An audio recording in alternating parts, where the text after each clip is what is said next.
Hi friends. Friends, ಇದು ಹಳೆಯ video. ಇದು ಯಾಕೆ ಇವಾಗ ಹಾಕ್ತಾ ಇದ್ದೀನಿ ಅಂತ ಫುಲ್ ವಿಡಿಯೋ ನೋಡಿ ಹೇಳ್ತೀನಿ. ಮತ್ತು ನಾನು ಫುಲ್ ವಿಡಿಯೋ ನೋಡಿ ಯಾಕೆ ಇವಾಗ ಅಪ್ಲೋಡ್ ಮಾಡ್ತಾ ಇದ್ದೀನಿ ಅಂತ. ಇದು ತುಂಬ ಹಳೆಯ ವಿಡಿಯೋನ ಇವಾಗ ಅಪ್ಲೋಡ್ ಮಾಡ್ತಾ ಇದ್ದೀನಿ, ನೋಡ್ಕೊಂಬನ್ನಿ ಫ್ರೆಂಡ್ಸ್. ನಾನು ತರಕಾರಿ ಸಾಂಬಾರು ಮಾಡೋಣ ಅಂತಂದ್ಬಿಟ್ಟು ನಮ್ಮ ಮನೆ ಹತ್ರನೇ ಸಿಕ್ಕಿರೋಂಥ ಇದು ದಂಟು, ಮತ್ತು ಸ್ವಲ್ಪ ಉಸ್ತಿಕಾಯಿನೂ ಸಹ ಸಿಕ್ಕಿತ್ತು. ಕಿತ್ಕೊಂಡು ಸಾಂಬಾರು ಮಾಡೋಣ, ತರಕಾರಿ ಎಲ್ಲ ಹಾಕಿ ಬೇಳೆ ಹಾಕಿ ತೊಗರಿ ಬೇಳೆ ಎಲ್ಲ ಹಾಕಿ ಸಾಂಬಾರು ಮಾಡಿದ್ರೆ ಚೆನ್ನಾಗಿರುತ್ತೆ. ಇದು ಒಂದೇ ಒಂದು ದಂಟು ಸೊಪ್ಪು ಇಷ್ಟು ಉದ್ದ ಬಂದಿರೋದು ಫ್ರೆಂಡ್ಸ್. ನಾನು ದಂಟು ಸೊಪ್ಪು ಎರಡೂ ಬೇಳೆ ಸಾಂಬಾರ್ಗೆ ಹಾಕ್ತೀನಿ. ಈ ದಂಟು ಫಸ್ಟ್ ತರಕಾರಿ ಜೊತೆ ಹಾಕ್ಕೊಂಡು ಅದನ್ನು ಬೇಯಿಸ್ಕೊತೀನಿ. ನೋಡಿ, ಇಲ್ಲಿ ಟಮಾಟ, ಈರುಳ್ಳಿ ಮತ್ತು ಒಂದೆರಡು ಬೆಳ್ಳುಳ್ಳಿ ಎಲ್ಲ ರೆಡಿ ಮಾಡಿ ಇಟ್ಕೊಂಡಿದ್ದೀನಿ. ಇಲ್ಲಿ ಬಂದು ತರಕಾರಿ ಆಲೂಗೆಡ್ಡೆ, ಕ್ಯಾರೆಟು ಮತ್ತು ಬೀನ್ಸು, ದಂಟು ಇದಿಷ್ಟು ಹಾಕ್ಕೊತಾ ಇದ್ದೀನಿ. ಉಸ್ತಿಕಾಯಿನೂ ಸಹ ಕಟ್ ಮಾಡಿ ಹಾಕ್ಕೊಳ್ತಾ ಇದ್ದೀನಿ. ತೊಗರಿಬೇಳೆ ಜೊತೆ ಈ ಥರ ಎಲ್ಲ ಒಂದೊಂದು ತರಕಾರಿ ಹಾಕಿ ಮಾಡಿದ್ರೆ ಚೆನ್ನಾಗಿರ್ತೈತೆ. ಹಾಗೆ ನಾನು ಹಾಕ್ಕೊಂಡು ಮಾಡ್ತಾಯಿದ್ದೀನಿ. ನಮ್ಮ ಯಜಮಾನ್ರು ಇಲ್ಲ ಅಂತ ಅಂದಿದ್ರೆ ಏನಾದರೂ ಟಿಫನ್ ಮಾಡ್ಬೋದಾಗಿತ್ತು. ಅವರು ಬೇಡ ಮುದ್ದೆನೇ ಮಾಡೋದು ಸರಿ ಅಂದ್ಬಿಟ್ಟು ತರಕಾರಿ ಎಲ್ಲ ಇತ್ತಲ್ಲ, ಅದಕ್ಕೆ ಎಲ್ಲ ತರಕಾರಿ ಎಲ್ಲ ಹಾಕ್ಬಿಟ್ಟು ಮುದ್ದೆ ಮಾಡೋಣ ಅಂತ ಅಂದ್ಬಿಟ್ಟು ಎಲ್ಲ ಸ್ವಲ್ಪನೇ ಒಂದೊಂದೇ ತೊಗೊಂಡಿದ್ದೀನಿ ಫ್ರೆಂಡ್ಸ್. ಇಲ್ಲ ಅಂತಂದರೆ ಸಂಜೆವರೆಗೂ ಇನ್ನು ಅದನ್ನೇ ತಿನ್ನಬೇಕಾಗುತ್ತೆ ಜಾಸ್ತಿ ಮಾಡಿಬಿಟ್ರೆ ಸಾರು. ಅದಕ್ಕೆ ಎಲ್ಲ ಒಂದೊಂದೇ ತರಕಾರಿ ಹಾಕ್ಕೊಂಡು ಕಟ್ ಮಾಡ್ಕೊತಾ ಇದ್ದೀನಿ. ನೋಡಿ, ಉಸ್ತಿಕಾಯಿ ನಮ್ಮ ಗಿಡದಲ್ಲಿ ಎಷ್ಟೊಂದು ಉಸ್ತಿಕಾಯಿ ಸಿಗ್ತೈತೆ ಫ್ರೆಂಡ್ಸ್ ಇತ್ತೀಚೆಗೆ. ಇವಾಗ ಅವರೆಕಾಯಿ ಕಾಲ ಬೇರೆ ಬಂತಲ್ಲ, ಅವರೆಕಾಯಿ ಸೀಸನ್ನು. ಈ ಅವರೆಕಾಯಿ ಸೀಸನಲ್ಲಿ ಉಸ್ತಿಕಾಯಿ ಜಾಸ್ತಿ ತಿನ್ನಲ್ಲ, ಯೂಸ್ ಮಾಡಲ್ಲ. ಆದರೆ ಇವಾಗ ಜಾಸ್ತಿ ಬಿಟ್ಟಿದೆ. ಹೋಗ್ಲಿ ಮರನ ಅದನ್ನ ಗಿಡ ಕಡ್ದಾಕೋಣ ಅಂದರೆ ಅದು ಇವಾಗ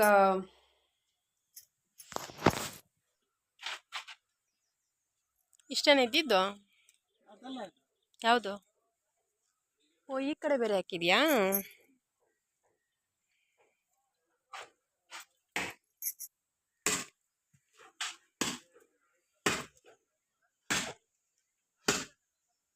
ಕತ್ತರಿಸಿ ಎಲ್ಲ ಒಳಗಡೆ ಇಟ್ಕೊಂಡ್ಬೇಕಲ್ಲೇ.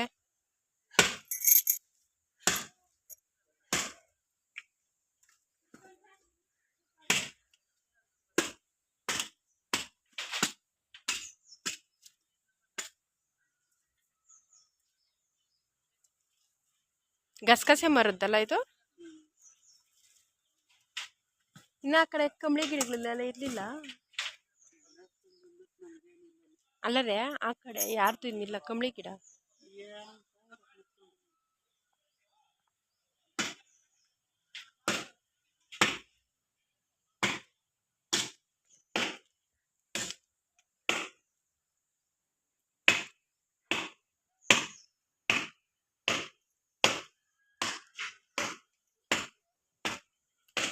ಅವರು ಸೌದೆ ಇತ್ತು ಫ್ರೆಂಡ್ಸ್. ಆ ರೋಡ್ ಸೈಡಲ್ಲಿ ಸೌದೆ ಹಾಕಿದ್ರಿ. ಅವರು ರೋಡೆಲ್ಲ ಸ್ವಲ್ಪ ಕ್ಲೀನ್ ಮಾಡ್ತಾಯಿದ್ರು. ಅದಕ್ಕೆ ಸೌದೆ ಎಲ್ಲ ತೊಗೊಂಬಂದು ಮನೆ ಹತ್ರ ಹಾಕ್ಕೊಂಡು ಈಗ ಸೌದೆ ಅದು ದೊಡ್ಡದೆಲ್ಲ ಕತ್ತರಿಸಿ ಇಡ್ತಾ ಇದ್ದಾರೆ. ಮತ್ತು ಇವತ್ತು ನನ್ನ ಬಾಗಿಲಿಗೆ ನೀರಾಕಿ ರಂಗೋಲಿ ಎಲ್ಲ ಏನೂ ಹಾಕಿಲ್ಲ ಫ್ರೆಂಡ್ಸ್. ಇದು ಶುಕ್ರವಾರ ಹಾಕಿರೋದು. ಬೆಳಿಗ್ಗೆ ಹಾಕೋಣ ಅಂತ ಅಂದ್ಕೊಂಡೆ, ಇನ್ನು ನೋಡೋದಕ್ಕೆ ಫ್ರೆಶ್ ಆಗಿದೆ. ಯಾಕೋ ಕ್ಲೀನ್ ಮಾಡೋದಕ್ಕೆ ಮನಸ್ಸು ಬಂದಿರಲಿಲ್ಲ ಫ್ರೆಂಡ್ಸ್. ನಾನು ಯಾವ ಥರ ಹಾಕಿದ್ನೋ ಅದು ಹಾಗೇ ಇತ್ತು. ನೋಡಿ, ರಂಗೋಲಿ ಎಲ್ಲ ಅಷ್ಟೇ ಚೆನ್ನಾಗಿ ಕಾಣಿಸ್ತಾ ಇತ್ತು. ಅದಕ್ಕೆ ಇವತ್ತೆಲ್ಲ ಏನು ಕ್ಲೀನ್ ಮಾಡಿಲ್ಲ, ಹಾಗೆ ಇಲ್ಲಿ ನಾಳೆ ನೋಡ್ಕೊಳ್ಳೋಣ ಅಂತಂದ್ಬಿಟ್ಟು ಮನೆಯೆಲ್ಲ ಕೆಲಸ ಎಲ್ಲ ಮುಗಿಸ್ಕೊಂಡಿದ್ದೆ. ನೆನ್ನೆ ಶುಕ್ರವಾರ ಅಲ್ವಾ, ನೆನ್ನೆನೇ ಪೂಜೆ ಮಾಡ್ಕೊಂಡಿದ್ದು ಫ್ರೆಂಡ್ಸ್. ಇವತ್ತು ಮಾಡಿಲ್ಲ. ಇವತ್ತು ಮಾಡಬೇಕಂದ್ರೆ ಸಂಜೆನೇ ಮಾಡ್ಕೊಳೋದು, ಇವತ್ತು ಮಾಡಲ್ಲ. ಮತ್ತು ಅಡುಗೆ ಮನೆಯೆಲ್ಲ ಕ್ಲೀನ್ ಮಾಡಿ ಇಟ್ಕೊಂಡಿರೋದ್ರಿಂದ ಬೆಳಗ್ಗೆನೇ ನನಗೆ ಸ್ವಲ್ಪ ಕೆಲಸ ಏನು ಅಷ್ಟೊಂದು ಕೆಲಸ ಇರಲ್ಲ. ಇದು ಬಂದು ಬೆಳಗ್ಗೆ ಅನ್ನದ ಪಾತ್ರೆನೂ ಸ್ವಲ್ಪ ಸಾಂಬಾರು ಪಾತ್ರೆ ಇತ್ತು, ಅದನ್ನ ತೊಳೆಯೋದಕ್ಕೆ ಹಾಕಿದ್ದೀನಿ. ನೋಡಿ, ತರಕಾರಿ ಎಲ್ಲ ಕಟ್ ಮಾಡಿ ಇಟ್ಕೊಂಡಿದ್ದೀನಿ ಫ್ರೆಂಡ್ಸ್. ಈಗ ಇನ್ನೊಂದ್ಸರಿ ತೊಳ್ಕೊಬೇಕು ಇದನ್ನು. ತೊಗರಿಬೇಳೆಲ್ಲ ಹಾಕಿ ಮಾಡಿದ್ರೆ ತುಂಬ ಚೆನ್ನಾಗಿರುತ್ತೆ ಫ್ರೆಂಡ್ಸ್. ಈ ಥರ ಇಷ್ಟು ತರಕಾರಿ ಹಾಗಂತ ಅಂದ್ಬಿಟ್ಟು ಜಾಸ್ತಿ ತರಕಾರಿ ಹಾಕಿ ಮಾಡಿದ್ರೂ ಚೆನ್ನಾಗಿರೋದಿಲ್ಲ. ಈಗೆಲ್ಲ ಕಟ್ ಮಾಡಿ ಇಟ್ಕೊಂಡಿದ್ದೀನಿ.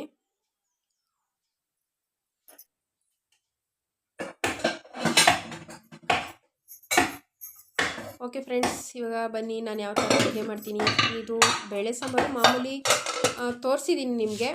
ಆದರೆ ಈ ಉಸ್ತಿಕಾಯಿ ಹಾಕಿದ್ದೀನಲ್ಲ, ಉಸ್ತಿಕಾಯಿ ಮತ್ತು ದಂಟಿನ ಸೊಪ್ಪು, ಆ ದಂಟು ಹಾಕಿದ್ದೀನಿ, ಅದಷ್ಟೇ ಡಿಫ್ರೆಂಟು. ಬೇರೆ ಮಾಮೂಲಿ ಗೊತ್ತಲ್ವ ನಿಮಗೆ ಯಾವ ಥರ ಮಾಡೋದು ಬೇಳೆ ಸಾಂಬಾರು, ಅದೇ ಥರನೇ ಮಾಡೋದು. ಇದನ್ನು ಆದಷ್ಟು ಬೇಗ ನಾವು ಕಮ್ಮಿ ಹಾಕ್ಕೊಬೇಕು ತೊಗರಿಬೇಳೆ. ಜಾಸ್ತಿ ಹಾಕ್ಕೊಂಡ್ರೆ ಚೆನ್ನಾಗಿರಲ್ಲ ಫ್ರೆಂಡ್ಸ್. ಟೊಮೊಟೊನೂ ಅಷ್ಟೇ, ತೊಗರಿಬೇಳೆನೂ ಅಷ್ಟೇ ಸ್ವಲ್ಪ ಆದಷ್ಟು ಕಮ್ಮಿ ಮಾಡಿ ನೀರಾಗಿ ಮಾಡಬೇಕು ಸಾಂಬಾರು, ಆವಾಗಲೇ ಅದು ಚೆನ್ನಾಗಿರೋದು. ಸೌಂಡು ಜಾಸ್ತಿ ಇದೆಯಲ್ವ ಫ್ರೆಂಡ್ಸ್, ಅದಕ್ಕೆ ನ್ಯೂಟ್ ಮಾಡಿಬಿಟ್ಟೆ. ನ್ಯೂಟ್ ಮಾಡಿಬಿಟ್ಟು ಮತ್ತೆ ವಾಯ್ಸ್ ಓವರ್ ಕೊಡ್ತಾಯಿದ್ದೀನಿ. ಅಲ್ಲಿ ನಮ್ಮ ಯಜಮಾನ್ರಲ್ಲಿ ಸೌದೆ ಕಡಿತಾ ಇದ್ದಾರಲ್ಲ ಆ ಸೌಂಡು ಮತ್ತು ನನ್ನ ಈ ಪಾತ್ರೆ ಸೌಂಡ್ ಜಾಸ್ತಿ ಸೌಂಡು ಇತ್ತು. ಅದಕ್ಕೆ ನ್ಯೂಟ್ ಮಾಡಿಬಿಟ್ಟು ಈಗ ವಾಯ್ಸ್ ಓವರ್ ಕೊಡ್ತಾಯಿದ್ದೀನಿ. ಮನೆಯಲ್ಲಿ ಈ ಥರ ನಮ್ಮ ಯಜಮಾನ್ರಿದ್ರೆ ಬೆಳಗ್ಗೆ ಟೈಮು ಮುದ್ದೆ ಸಾಂಬಾರೇ, ಟಿಫನ್ ಬೇಡ ಅಂತಾರೆ. ನಮ್ಮ ಊರುಗಳ ಕಡೆ ಎಲ್ಲ ಅಷ್ಟೇ ಫ್ರೆಂಡ್ಸ್, ನಮ್ಮ ಹಳ್ಳಿ ಕಡೆ ಮುದ್ದೆ ಸಾಂಬಾರು ಅಷ್ಟೇ ತಿಂತಾರೆ. ನಾನು ಅಷ್ಟೇ, ಅಂದರೆ ಬೆಳಗ್ಗೆ ಟೈಮೇ ಮುದ್ದೆ ಸಾಂಬಾರು ಮಾಡಿಕ್ಬಿಟ್ರೆ ಸಂಜೆವರೆಗೂ ಮತ್ತೆ ಅಡುಗೆ ಮನೆ ಕಡೆ ಬರೋದಕ್ಕೆ ಆಗಲ್ಲ. ಅಂದರೆ ನಮ್ಗೆ ಸ್ವಲ್ಪ ಈಸಿ ಆಗುತ್ತಲ್ಲ, ಒಟ್ಟಿಗೆ ಒಂದೇ ಸರಿ ಮಾಡಿಕ್ಬಿಟ್ರೆ. ಬೆಳಗ್ಗೆ ಈ ಥರ ಮುದ್ದೆ ಸಾಂಬಾರು ತಿಂದರೆ ಮಧ್ಯಾಹ್ನದ ಹೊತ್ತು ಏನಾದರೂ ಸ್ವಲ್ಪ ಅನ್ನ ಸಾಂಬಾರು, ಇಲ್ಲಾಂದರೆ ಅನ್ನ ಮಜ್ಜಿಗೆ, ಅನ್ನ ಮೊಸರು ಈ ಥರ ತಿನ್ಕೊತಾರೆ. ಇವಾಗ ನಾನು ಸಾಂಬಾರಿಗೆಲ್ಲ ಇಟ್ಬಿಟ್ಟು ಹಾಗೆ ಮುದ್ದೆಗೂ ಸಹ ಇಟ್ಕೊತಾ ಇದ್ದೀನಿ. ಈ ವಿಡಿಯೋ ನಾನು ಮಾಡಿ ಸುಮಾರು ಒಂದು 5-6 ತಿಂಗಳಾಗಿದೆ ಫ್ರೆಂಡ್ಸ್. ಅಂದರೆ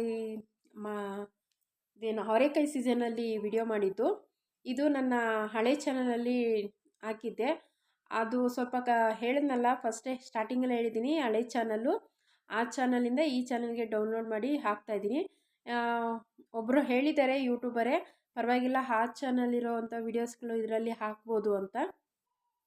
ಅದಕ್ಕೆ ಸರಿ, ಅದರಲ್ಲಿ ತುಂಬ ಕಷ್ಟಪಟ್ಟು ನಾನು ಯೂಟ್ಯೂಬು ಚಾನಲ್ ಅಂದರೆ ವೀಡಿಯೋಸ್ ಎಲ್ಲ ಡೌನ್ಲೋಡ್ ಮಾಡಿದ್ದೀನಿ, ಅಪ್ಲೋಡ್ ಮಾಡಿದ್ದೀನಿ ಫ್ರೆಂಡ್ಸ್. ಅದು ತುಂಬ ಕಷ್ಟಪಟ್ಟು ವಿಡಿಯೋ ಮಾಡಿದ್ದೀನಿ. ಹಂಗಿರ್ಬೇಕಾದ್ರೆ ಯಾಕೆ ಸುಮ್ಮನೆ ವೇಸ್ಟ್ ಆಗೋದು. ಅದು ಅಲ್ದಿರೆ ಕೆಲವೊಂದು ವೀಡಿಯೋಸ್ಗಳಲ್ಲಿ ನನಗೆ ತುಂಬ ಇಷ್ಟ ಆಗಿರೋವಂಥ ವೀಡಿಯೋಸ್ಗಳಿದೆ. ಮತ್ತು ನಾನು ಏನಾದರೂ ಆ ಚಾನಲ್ ಬಿಟ್ಟಿದ್ದೀನಿ ಅಂತಂದರೆ ಅದೆಲ್ಲ ಡಿಲೇ ಆಗೋಗ್ಬಿಡುತ್ತೆ ಅಲ್ವಾ, ಆ ವಿಡಿಯೋಸ್ ಎಲ್ಲ ಹೋಗ್ಬಿಡುತ್ತೆ. ಅದಕ್ಕೆ ಅದು ವೇಸ್ಟ್ ಆಗೋದು ಬೇಡ. ಒಬ್ಬರು ಯೂಟ್ಯೂಬರೇ ಹೇಳಿದ್ದಾರೆ, ದೊಡ್ಡ ಯೂಟ್ಯೂಬರೇ ಅವರೇ ಹೇಳಿದ್ದಾರೆ. ಅವ್ರು ಇದ್ಕೊಂಡು ಇಲ್ಲ ಈ ಥರ ನೀವು ಡೌನ್ಲೋಡ್ ಮಾಡಿ ಹಾಕ್ಬೋದು, ಏನು ಪ್ರಾಬ್ಲಮ್ ಇಲ್ಲ ಅಂತ ಹೇಳಿದ್ದಾರೆ. ಅದಕ್ಕೆ ಸರಿ ಅಂತ ಅಂದ್ಬಿಟ್ಟು ನಾನು ಅದರಲ್ಲಿರೋಂಥ ವೀಡಿಯೋಸ್ನ ತೆಗೆದು ಇದಕ್ಕೆ ಡೌನ್ಲೋಡ್ ಮಾಡಿ ಇದರಲ್ಲಿ ಹಾಕ್ತಾಯಿದ್ದೀನಿ. ಅದರಲ್ಲೂ ತುಂಬ ಚೆನ್ನಾಗಿ ಓಡ್ಕೊಂಡೇ ಇತ್ತು. ಆದರೆ ಸ್ವಲ್ಪ ಒಂದು ವರ್ಷದೊಳಗಡೆ ನಾವು ವಾಚ್ ಅವರು ಮತ್ತು ಸಬ್ಸ್ಕ್ರೈಬರ್ ಕ್ಲಿಯರ್ ಮಾಡ್ಕೊಬೇಕಾಗಿತ್ತಲ್ವ, ಹಂಗಾಗಿ ಅದು ನನಗೆ ವಾಚ್ ಅವರ್ ಆಗಿರಲಿಲ್ಲ. ಸಬ್ಬೇನೂ ಆಗಿತ್ತು, ಆದರೆ ವಾಚ್ ಅವರ್ ಇನ್ನೂ ಬೇಕಾಗಿತ್ತು. 1 ವರ್ಷ ಆದಮೇಲೆ ಎಲ್ಲ ಲೆಸ್ ಆಗ್ತಾ ಬಂತು. ಬಿಟ್ಬಿಡೋಣ ಅಂತ ನೋಡಿದೆ ಫ್ರೆಂಡ್ಸ್, ಯಾವುದು ಬೇಡ, ಸುಮ್ಮನೆ ಇದ್ದೋಗ್ಬಿಡೋಣ, ಯಾವ ಯೂಟ್ಯೂಬು ಬೇಡ ಅಂತ ಅಂದ್ಕೊಂಡೆ. ಆದರೆ ಇಷ್ಟು ಸುಮಾರು ಒಂದು 2-3 ವರ್ಷದಿಂದ ನಾನು ಇದು ಮಾಡ್ತಾ ಇರೋದು. 2022ನೇ ಇಸ್ವಿನಲ್ಲಿ ಸ್ಟಾರ್ಟ್ ಮಾಡಿರೋದು. ಅದರಲ್ಲಿ 1 ವರ್ಷ ಗ್ಯಾಪ್ ಕೊಟ್ಟೆ. ಹೇಳಬೇಕಂದ್ರೆ 2 ವರ್ಷ ಯೂಟ್ಯೂಬ್ ಜರ್ನಿ. ಅಷ್ಟು ವರ್ಷ ಅಷ್ಟು ಕಷ್ಟಪಟ್ಟು ತುಂಬ ಇಷ್ಟಪಟ್ಟು ಮಾಡಿದ್ದೀನಿ. ಕಷ್ಟ ಅನ್ನೋದಕ್ಕಿಂತ ಇಷ್ಟಪಟ್ಟು ಮಾಡಿದ್ದೀನಿ. ತುಂಬ ಜನ ನನ್ನ ವೀಡಿಯೋಸ್ ನೋಡಿ ತುಂಬ ಚೆನ್ನಾಗಿದೆ ಅಂತಲೂ ಸಹ ಹೇಳಿದ್ದಾರೆ. ವಾಚ್ ಅವರ್ ಒಂದು ಕ್ಲಿಯರ್ ಆಗಿದ್ದಿದ್ರೆ ನಾನೊಂದು ಸಕ್ಸಸ್ ಕಾಣ್ತಾ ಇದ್ದೆ. ಆದರೆ ಏನು ಮಾಡೋದು, ಅದು ಆಗಿಲ್ವಲ್ಲ. ಅದಕ್ಕೆ ಸರಿ, ಇನ್ನು ಇದರಲ್ಲಿ ಬೇರೆ ಚಾನಲ್ ಓಪನ್ ಮಾಡಿಕೊಂಡು ಆ ವೀಡಿಯೋಸ್ನ ಈ ಚಾನಲ್ಗೆ ಡೌನ್ಲೋಡ್ ಮಾಡಿ ಹಾಕೋಣ ಅಂತ ಅಂದ್ಬಿಟ್ಟು, ಮತ್ತು ಒಬ್ಬ ಯೂಟ್ಯೂಬರ್ ಸಹ ಅವರು ಸಹ ಹೇಳಿದ್ರು ಪರವಾಗಿಲ್ಲ ಮಾಡಿ, ಯಾಕೆ ಸ್ಟಾಪ್ ಮಾಡ್ತೀರಾ ಅಂತ. ಮತ್ತು ನನಗೆ ಇನ್ನೂ ಒಂದು ಸುಮ್ಮನೆ ಇರೋದಕ್ಕೂ ಆಗಲ್ಲ ನನಗೆ. ಯಾಕೆಂದರೆ ನನ್ನ ಮನೆಯಲ್ಲಿ ಬೆಳಗ್ಗಿಂದ ಸಂಜೆವರೆಗೂ ಒಬ್ಬಳೇ ಇರ್ತೀನಿ. ನಮ್ಮ ಯಜಮಾನರು ಬೆಳಗ್ಗೆ ಹೋದರೆ ಸಂಜೆ ಬರ್ತಾರೆ. ಅವರು ಯಾವಾಗಾದರೂ ಅಪರೂಪಕ್ಕೆ ಅಷ್ಟೇ ಅವ್ರ ಮನೆಯಲ್ಲಿ ಇರೋದು. ಆವಾಗ ನನಗೆ ಒಂಥರ ಇಬ್ಬರಿದ್ದರೆ ಒಂಥರ ಚೆನ್ನಾಗಿರುತ್ತೆ. ಇಲ್ಲಾಂದರೆ ನಾನು ಒಬ್ಬಳೇ ಹೋಗ್ಬಿಡ್ತೀನಲ್ವ, ಇರೋದಿಲ್ಲ, ಏನಿಲ್ಲ. ಯಾರಾದರೂ ಫೋನ್ ಮಾಡಿದ್ರೆ ಮಾತ್ರ ನಾನು ಮಾತಾಡಬೇಕು, ಇಲ್ಲಾಂದರೆ ಇದೇ ಥರ ಒಬ್ಬಳೇ ಹೋಗ್ಬಿಡ್ತೀನಿ. ನನಗೆ ಯೂಟ್ಯೂಬಿಗೆ ಬಂದಮೇಲೆ ಏನೋ ಒಂಥರ ಯಾರೋ ಜೊತೆಯಲ್ಲಿದ್ದಾರೆ, ಮನೆಯಲ್ಲಿ ಇದ್ದಾರೆ, ಅವ್ರ ಹತ್ರ ಮಾತಾಡಿಕೊಂಡು ನಾನು ಒಬ್ಬಳೇ ಒಂಟಿತನ ಅಂತ ಅನಿಸೋದೇ ಇಲ್ಲ. ಹಂಗಿರ್ಬೇಕಾದ್ರೆ ಸರಿ, ಇದು ಸಕ್ಸಸ್ ಆಗಲಿ ಆಗದಿರೇ ಹೋಗಲಿ, ಯೂಟ್ಯೂಬಲ್ಲಿ ಏನೋ ಒಂದು ಮಾಡ್ತಾಯಿದ್ದೀನ, ಅದು ಮಾಡೋದ್ರಿಂದ ನನ್ನ ಮನಸ್ಸಿಗೆ ಸಮಾಧಾನ ಆಗುತ್ತಾ ಅಂತ ನಾನು ಮತ್ತೆ ಬಿಟ್ಟಿಲ್ಲ, ಇದು ಮಾಡ್ಕೊಂಬಂದಿದ್ದೀನಿ. ಮತ್ತು ಇನ್ನೂ ಒಂದು ಏನಂತಂದರೆ, ನಾನು ಯೂಟ್ಯೂಬಿಂದ ಕಲ್ತಿರೋದು ಜಾಸ್ತಿ. ಅದು ನಾನು ತುಂಬ ವೀಡಿಯೋಸ್ಗಳೆಲ್ಲ ಹೇಳಿದ್ದೀನಿ, ಯೂಟ್ಯೂಬಿಂದ ಕಲ್ತಿದ್ದೀನಿ ಜಾಸ್ತಿ ಅಂತ. ತುಂಬ ಕಲ್ತಿದ್ದೀನಿ. ಮತ್ತು ನನ್ನಿಂದನೂ ತುಂಬ ಜನ ಕಲಿತಿದ್ದೀನಿ ಅಂತ ಹೇಳ್ತಾರಲ್ಲ, ಅದು ನನಗೆ ತುಂಬಾ ಖುಷಿ ಆಗ್ತಾಯಿದೆ. ಅವ್ರಿಗೆ ನಾನು ಮಾಡೋ ಒಂದು ಕೆಲಸ ಅವ್ರಿಗೆ ಖುಷಿ ಆಗ್ತಾಯಿದೆಯಲ್ಲ, ಅದು ನನಗೆ ಖುಷಿ ಆಗ್ತಾಯಿದೆ. ನಾನು ಮಾಡೋವಂಥ ಕೆಲಸ ಒಬ್ರಿಗೆ ಇಷ್ಟ ಆಗುತ್ತಲ್ಲ ಅಂತ ನನಗೊಂಥರ ಖುಷಿ ಆಗೋದ್ರಿಂದ ಅದಕ್ಕೆ ನಾನು ಯೂಟ್ಯೂಬನ್ನು ಬಿಡೋದಿಲ್ಲ, ಮಾಡೋಣ ಅಂತ ಅಂದ್ಬಿಟ್ಟು ಮಾಡ್ಕೊಂಡು ಹೋಗ್ತಾಯಿದ್ದೀನಿ. ಇದು ತುಂಬ ದಿವಸ ಆಗಿತ್ತಲ್ವ ಫ್ರೆಂಡ್ಸ್ ಈ ವಿಡಿಯೋ ಮಾಡಿ, ಅದಕ್ಕೆ ನಾನು ವಾಯ್ಸ್ನ ನ್ಯೂಟ್ ಮಾಡಿಬಿಟ್ಟೆ. ಯಾಕೆಂದರೆ ಇದು ಚಳಿಗಾಲದಲ್ಲಿ ಮಾಡಿರೋಂಥ ವಿಡಿಯೋ, ಮತ್ತು ಸೌಂಡ್ ಜಾಸ್ತಿ ಇತ್ತು. ಒಂದು ಏನು ನಾನು ಮಾತಾಡೋದು ಕೇಳಿಸ್ತಾ ಇರಲಿಲ್ಲ. ಜಾಸ್ತಿ ನಾನು ಮಾತಾಡೋದಕ್ಕಿಂತ ನಾನು ಅಡುಗೆ ಮಾಡ್ತಾ ಇರೋದು ಮತ್ತು ಪಕ್ಕದಲ್ಲಿ ಅದೇನೋ ಒಂದು ಸೌಂಡ್ ಬರ್ತಾಯಿತ್ತು. ಅದು ಹಿಂದೆ ನೀವು ಕೇಳಿದ್ರಲ್ಲ, ಇದಕ್ಕೂ ಮುಂಚೆ ಸ್ಟಾರ್ಟಿಂಗಲ್ಲಿ ಬಂತಲ್ಲ ಸೌಂಡು, ಅದೇ ಥರ. ಅದಕ್ಕೆ ಬೇಡ ಅಂತ ನ್ಯೂಟ್ ಮಾಡಿಬಿಟ್ಟು, ಹೇಗಿದ್ರು ಈಗ ನಾನು ವಾಯ್ಸ್ ಓವರ್ ಸ್ವಲ್ಪ ಚೇಂಜ್ ಮಾಡಬೇಕಾಗಿತ್ತು. ಅಂದರೆ ಚಳಿಗಾಲದಲ್ಲಿ ಕೊಟ್ಟಿರೋಂಥ ವಾಯ್ಸ್, ಅದು ಚಳಿಗಾಲದಲ್ಲಿ ಮಾಡಿರೋಂಥ ಇದು ವಿಡಿಯೋ, ಅದು ಆವಾಗ ಮಾತಾಡಿರೋದು ಇವಾಗ ಬೇಸಿಗೆ ಕಾಲ ಅಲ್ವಾ, ಅದಕ್ಕೂ ಇದಕ್ಕೆ ಮ್ಯಾಚ್ ಆಗಲ್ಲ ಅಂತ ಅಂದ್ಬಿಟ್ಟು ಆ ವಾಯ್ಸ್ನ ನ್ಯೂಟ್ ಮಾಡಿಬಿಟ್ಟು ಇವಾಗ ಮತ್ತೆ ಹೊಸ್ದಾಗಿ ನಾನು ವಾಯ್ಸ್ ಓವರ್ ಕೊಟ್ಟು ಮಾತಾಡ್ತಾ ಇದ್ದೀನಿ. ತುಂಬ ನನಗೆ ಇಷ್ಟ ಆಗಿದೆ ಫ್ರೆಂಡ್ಸ್ ಯೂಟ್ಯೂಬಲ್ಲಿ. ಆದರೆ ನಿಮ್ಮ ಸಪೋರ್ಟು ನನಗೆ ತುಂಬಾ ಮುಖ್ಯ. ನಿಮ್ಮ ಸಪೋರ್ಟಿಂದ ನಾನು ಮುಂದೆ ಬರೋದಕ್ಕೆ ಆಗೋದು. ಆದರೆ ತುಂಬ ಜನ ಸಪೋರ್ಟ್ ಮಾಡ್ತಾಯಿದ್ದೀರಾ, ಥ್ಯಾಂಕ್ ಯು. ಎಲ್ರಿಗೂ ಅಷ್ಟೇ ತುಂಬ ಖುಷಿ ಆಗ್ತಾಯಿದೆ. ನಾನು ಇಷ್ಟಕ್ಕೆ ನಾನು ಯೂಟ್ಯೂಬ್ ಜರ್ನಿ ಮುಗಿದೋಗುತ್ತೋ ಅಂತ ಅಂದ್ಕೊಂಡಿದ್ದೆ, ಆದರೆ ಇಲ್ಲ, ಖುಷಿ ಆಯಿತು. ಮತ್ತು ಇನ್ನೂ ತುಂಬ ವಿಡಿಯೋಸ್ ಇದೆ ಫ್ರೆಂಡ್ಸ್, ಅದನ್ನೆಲ್ಲ ಅಪ್ಲೋಡ್ ಮಾಡ್ತೀನಿ. ತುಂಬ ನಾನು ಸ್ಟಾರ್ಟಿಂಗಲ್ಲಿ ನಾನು ಯೂಟ್ಯೂಬು ಓಪನ್ ಮಾಡಿದಾಗ ನಾನು ಯಾವ ಥರ ವಿಡಿಯೋಸ್ ಮಾಡ್ತಾಯಿದ್ದೆ, ಆವಾಗ ನನಗೆ ಎಷ್ಟು ಗೊತ್ತಿತ್ತು, ಯಾವ ಥರ ನಾನು ವಿಡಿಯೋಸ್ ಅಪ್ಲೋಡ್ ಮಾಡಿ ಯಾವ ಥರ ವಿಡಿಯೋ ಮಾಡಿದ್ದೆ, ಮತ್ತು ಎಡಿಟಿಂಗ್ ಯಾವ ಥರ ಇತ್ತು, ಮತ್ತು ತಮ್ನೇಲ್ ಇತ್ತು, ಅದರಲ್ಲಿ ಎಲ್ಲ ಪ್ರತಿಯೊಂದು ನನ್ನ ಹಳೆ ವಿಡಿಯೋಸ್ಗಳಲ್ಲಿದೆ. ಅದನ್ನು ನಾನು ನಿಮ್ಮ ಹತ್ರ ಶೇರ್ ಮಾಡ್ಕೊಂಡು ಹೋಗ್ತೀನಿ. ಅದರಲ್ಲಿ ಗೊತ್ತಾಗುತ್ತೆ ಫ್ರೆಂಡ್ಸ್ ನಾನು ಎಷ್ಟು ದಡ್ಡಿ, ಆ ಯೂಟ್ಯೂಬಿಗೆ ಬಂದಮೇಲೆ ನಾನು ಎಷ್ಟೊಂದು ತಿಳ್ಕೊಂಡಿರೋದು ಅಂತ. ಇವಾಗ ನೋಡಿ, ಅದನ್ನ ಆದಷ್ಟು ನಾನು ಶೇರ್ ಮಾಡ್ಕೊತೀನಿ. ಇನ್ನು ಮುಂದೆ ಡೈಲಿ ನಾನು ಒಂದೊಂದು ವಿಡಿಯೋ ಹಾಕೋದಕ್ಕೆ ಟ್ರೈ ಮಾಡ್ತೀನಿ. ತುಂಬ ಜನ ಇದ್ದೀರಾ ನನಗೆ. ನಾನು ಈಗ ಈ ಮನೆ ಕಟ್ಟಿ ಆದಮೇಲೆ ತುಂಬ ಜನ ಹೇಳ್ತೀರಾ, ನಿಮ್ಮ ಮನೆ ಚೆನ್ನಾಗಿದೆ, ನಿಮ್ಮ ಅಡುಗೆ ಮನೆ ಚೆನ್ನಾಗಿದೆ ಅಂತ ಹೇಳ್ತಿದ್ದೀರಾ. ಆವಾಗ ನನಗೆ ಈ ಮನೆಯೆಲ್ಲ ರೆಡಿ ಮಾಡಿಸ್ಕೊಂಡಿದ್ದಕ್ಕೆ ಮುಂಚೆ ಆವಾಗ ಯಾವ ಥರ ಇತ್ತು ನನ್ನ ಮನೆ ಅನ್ನೋದನ್ನು ಸಹ ನೋಡಿ ಸಪೋರ್ಟ್ ಮಾಡಿ. ಏನಿಲ್ಲ ಫ್ರೆಂಡ್ಸ್, ಇವಾಗ ಟೈಲ್ಸ್ ಹಾಕಿದ್ದೀನಿ, ಮುಂಚೆ ನಾನು ಟೈಲ್ಸ್ ಹಾಕಿರಲಿಲ್ಲ. ಮಾತ್ರ ಮನೆಯೆಲ್ಲ ಇದೆ ಸೇಮು, ಪೈಂಟ್ ಎಲ್ಲ ಬೇರೆ ಇತ್ತು. ನೋಡಿ ನಿಮಗೆ ಗೊತ್ತಾಗುತ್ತೆ. ಈಗ ಹೊಸ್ದಾಗಿರೋ ಅಂಥ ಈ ಮನೆ ಇದು, ಈ ವಿಡಿಯೋಸ್ನ ಇವಾಗ ಹಾಕ್ತಾಯಿದ್ದೀನಿ. ಇನ್ನು ಮುಂದಕ್ಕೆ ನೋಡೋಣ ಫ್ರೆಂಡ್ಸ್, ಇನ್ನು ಆ ವಿಡಿಯೋಸ್, ಹಳೆ ವಿಡಿಯೋಸ್ ಎಲ್ಲ ಹಾಕೋದಕ್ಕೆ ಟ್ರೈ ಮಾಡ್ತೀನಿ. ಇವಾಗ ನೋಡಿ, ಬೇಳೆ ಸಾಂಬಾರು ಮತ್ತು ರಾಗಿ ಮುದ್ದೆ ಆಗೋಯ್ತು. ನಾನು ಇದು ಬರೀ ಇದನ್ನೇ ಮಾತಾಡ್ತಾ ಇದ್ದೋಗ್ಬಿಟ್ಟೆ. ಆ ಸಾರಿ ಯಾವ ಥರ ಮಾಡಿದ್ದೀನಿ ಅಂತ ನಾನು ನಿಮ್ಮ ಹತ್ರ ಹೇಳ್ಕೊಂಡೇ ಇಲ್ಲ. ಮತ್ತು ಒಬ್ಬ ಅವರು ಸಿಸ್ಟರೋ ಬ್ರದರೋ ಗೊತ್ತಿಲ್ಲ, ಆದರೆ ಅವ್ರ ಹೆಸರು ನನಗೆ ಇಂಗ್ಲೀಷಲ್ಲಿದೆ, ಸರಿಯಾಗಿ ಅಷ್ಟು ಹೇಳೋಕ್ಕೆ ಬಂದಿಲ್ಲ, ಆದರೂ ಹೇಳ್ತೀನಿ. ಅನಂತ ಅವ್ರ ಹೆಸರು ಬರೀ ಸ್ಟಾರ್ಟಿಂಗ್ ಅಷ್ಟೇ ಹೇಳ್ತೀನಿ. ಅನಂತ ಅನ್ನೋರು ಅಷ್ಟೇ, ಫುಲ್ ಹೆಸರು ಹೇಳೋಕ್ಕೆ ಬಂದಿಲ್ಲ. ಅವ್ರು ತುಂಬ ಸಪೋರ್ಟ್ ಮಾಡ್ತಾಯಿದ್ದಾರೆ ನನಗೆ. ತುಂಬ ತುಂಬ ಥ್ಯಾಂಕ್ಸ್. ನನಗೆ ನಿಜವಾಗ್ಲೂ ನಿಮಗೆ ಎಷ್ಟು ಧನ್ಯವಾದ ಹೇಳಿದ್ರು ಕಮ್ಮಿನೇ. ಇದೇ ಥರ ನಿಮ್ಮ ಸಪೋರ್ಟ್ ಇರಲಿ ಅಂತ ಕೇಳ್ಕೊತೀನಿ. ಅವರು ಸ್ಕ್ರೀನ್ಶಾಟ್ ಹಾಕಿದ್ದೀನಿ ನೋಡಿ, ಇವರು ತುಂಬ ಸಪೋರ್ಟ್ ಮಾಡ್ತಾಯಿದ್ದಾರೆ. Thank you so much. ನೀವು ಬ್ರದರ್ ಸಿಸ್ಟರ್ ನನಗೆ ಗೊತ್ತಾಗಿಲ್ಲ, ಯಾಕೆಂದರೆ ನಿಮ್ಮ ಹೆಸರಲ್ಲಿ ನನಗೆ ಗೊತ್ತಾಗಿಲ್ಲ. ಆದರೆ ತುಂಬ ಖುಷಿ ಆಯಿತು ನಿಮ್ಮ ಕಮೆಂಟು ನೋಡಿ.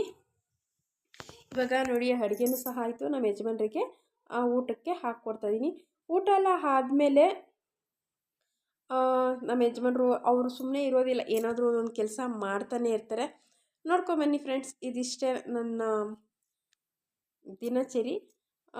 ಇನ್ನು ವಾಯ್ಸ್ ಏನು ಕೊಡೋದಿಲ್ಲ, ಇನ್ನು ಇರೋದನ್ನಷ್ಟೇ ನಾನು ವಾಯ್ಸ್ನ. ಇವಾಗ ಸೌಂಡ್ ಕಮ್ಮಿ ಆಗಿದೆ, ವಾಯ್ಸ್ ನಾನು ಹಳೇದಲ್ಲಿ ಅದರಲ್ಲಿ ಏನು ಮಾತಾಡಿದ್ನೋ ಅದನ್ನೇ ಸಹ ಹಾಕ್ತೀನಿ.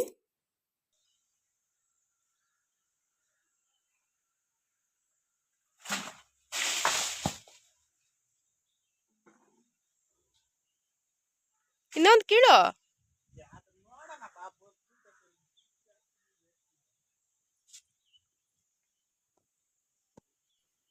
ನಾನು ಒಬ್ಳಿಗೆ ಕಿತ್ಕೊಟ್ಟಿದ್ರು, ಅದು ಸ್ವಲ್ಪ ಬಲ್ತೋಗಿತ್ತು. ಮತ್ತು ಫ್ರೆಂಡ್ಸ್ ಇಲ್ಲಿ ನೋಡ್ಬೋದು, ಗೋರಿಕಾಯಿ ಅಂತ ಹೇಳಿದ್ನಲ್ಲ, ಗೋರಿಕಾಯಿ ಎಲ್ಲ ಇದು ಫ್ರೆಂಡ್ಸ್, ಕಾರಾಮಣಿ ಗಿಡ ಹಾಕಿದ್ರಲ್ಲ, ಅದರಲ್ಲೆಲ್ಲ ಈಗ ಕಾಯಿ ಬಿಟ್ಟಿದೆ ಫ್ರೆಂಡ್ಸ್. ಚೆನ್ನಾಗಿ ಬರ್ತಾ ಇದೆ ಫ್ರೆಂಡ್ಸ್. ಗಿಡ ಮಾತ್ರ ತುಂಬ ಚೆನ್ನಾಗಿದೆ. ನಾವು ಯಾವುದೇ ರೀತಿ ಔಷಧಿ ಎಲ್ಲ ಏನೂ ಹೊಡೆದಿಲ್ಲ. ಕಾಯಿ ಮಾತ್ರ ತುಂಬ ಚೆನ್ನಾಗಿದೆ ಫ್ರೆಂಡ್ಸ್. ಅದೇ ಫಸ್ಟ್ನೇ ಕಾಯಿ ಈಗ ನೋಡಿದ್ರಲ್ಲ, ಈಗ ಕಾಯಿ ಅದೇ ಫಸ್ಟ್ ಕಾಯಿ. ಅದು ಬಲ್ತಿದೆ, ನಾನು ಇನ್ನೂ ಕಿತ್ಕೊಂಡಿಲ್ಲ, ಒಂದು ಸರಿನಾದರೂ ಕಿತ್ತಿಲ್ಲ ಫ್ರೆಂಡ್ಸ್, ಕೀಳಬೇಕು. ಡೇರೆ ಹೂವು ನೋಡ್ಬೋದು ಫ್ರೆಂಡ್ಸ್, ಇಲ್ಲಿ ಡೇರೆ ಹೂವು ಸಹ ಬಿಟ್ಟಿದೆ. ನಮ್ಮ ಯಜಮಾನ್ರು ಮಚ್ಚು ಕೇಳಿದ್ರು, ಮಚ್ಚು ಕೊಡ್ತಾ ಇದ್ದೀನಿ ಎಳ್ನೀರು ಕತ್ತರ್ಸೋಕ್ಕೆ ಫ್ರೆಂಡ್ಸ್. ಬಲ್ತ್ಬಿಟ್ಟಿತ್ತು, ಏನಕ್ಕಾದ್ರೂ ಕೀಳಿಸ್ ನೋಡ್ತಾ ನಮ್ಮ ಯಜಮಾನ್ರು ನಿಮ್ಮ ಮಾತು ಕೇಳ್ಕೊಂಡು ಎಳ್ನೀರು ಕಿತ್ತೆ ನೋಡಿ ಬಲ್ತೋಗಿದೆ ಅಂತ. ಇದೆಲ್ಲ ಕೊತ್ತಂಬರಿ ಸೊಪ್ಪು ಫ್ರೆಂಡ್ಸ್, ಕೊತ್ತಂಬರಿ ಸೊಪ್ಪು ಎಲ್ಲ ಹಾಕಿದಿರಿ. ಇವಾಗ ಸ್ವಲ್ಪ ಎಲ್ಲ ಬರ್ತಾ ಇದೆ. ಇನ್ನೊಂದು ಸ್ವಲ್ಪ ದಿವಸ ಆಮೇಲೆ ಅವರೆಕಾಯಿ ಮತ್ತು ತೊಗರಿಕಾಯಿ ಬರ್ತಾ ಇದೆ. ತೊಗರಿಕಾಯಿ ನೋಡ್ಬೋದು ಸ್ವಲ್ಪ ಇನ್ನೂ ಬಲಿಬೇಕು ಫ್ರೆಂಡ್ಸ್, ಇನ್ನೂ ಸ್ವಲ್ಪ ಬಲಿಬೇಕು. ಇನ್ನೂ ಒಂದು ಸ್ವಲ್ಪ ದಿವಸ ಹೋದರೆ ತೊಗರಿಕಾಯಿ ಸಿಗುತ್ತೆ. ಈ ಸರಿ ನಮಗೆ ಅವರೆಕಾಯಿ ತೊಗರಿಕಾಯಿ ಕಮ್ಮಿನೇ. ಬಲ್ಸ್ಬಿಟ್ಟೈತಾ? ಹೋದ ವರ್ಷ ಫ್ರೆಂಡ್ಸ್ ಹಿಂದಿನ ವಿಡಿಯೋದಲ್ಲಿ ನೋಡಿ ಎಷ್ಟು ಕಾಯಿ ಇದೆ ಗೊತ್ತಾ, ತುಂಬಾ ಕಾಯಿ. ನೋಡಲ್ಲ, ಒಂದು ಕಾಯಿ ಕೆಳಗಡೆ ಬಿದ್ದೋಗ್ಬಿಟ್ಟೈತೆ, ಅಲ್ಲಿ ಇದಕ್ಕೆ ಸಿಕ್ಕಾಕೊಂಡೈತೆ. ಓಯ್,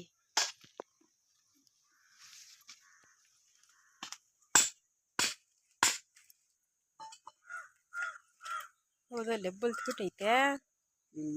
ಬಿಟ್ರದ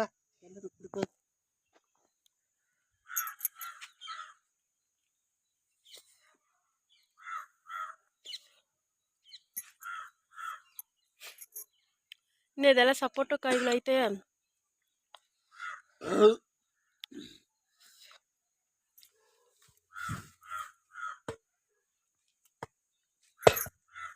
ಬಲ್ಸ್ಬಿಟ್ಟೈತಲ್ಲ ಕಾಯಿ, ಬಲ್ಸ್ಬಿಟ್ಟೈತೆ. ಕೈ ಹುಷಾರು.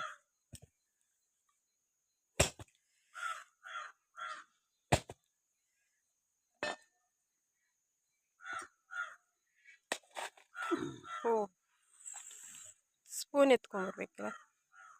ಗಾಲಿ ಕೆತ್ತ ಮೇಡಿ.